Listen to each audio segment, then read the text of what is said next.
Paano gawing CCTV ang cellphone mo? Punta lang kayo sa may Play Store at may kailangan lang tayo i-download na application. Search nyo lang ang CCTV Camera Recorder at lalabas na ito. Then, click nyo lang itong install button at antayin lang natin siya mag 100%.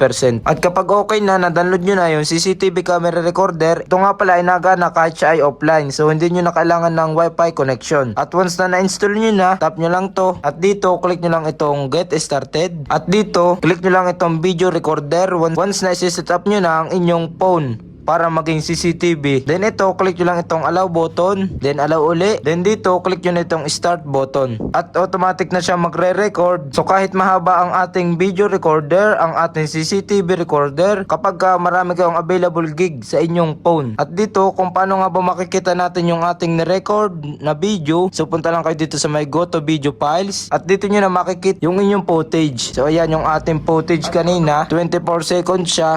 So kahit mahaba yan, basta marami kayong available na gig.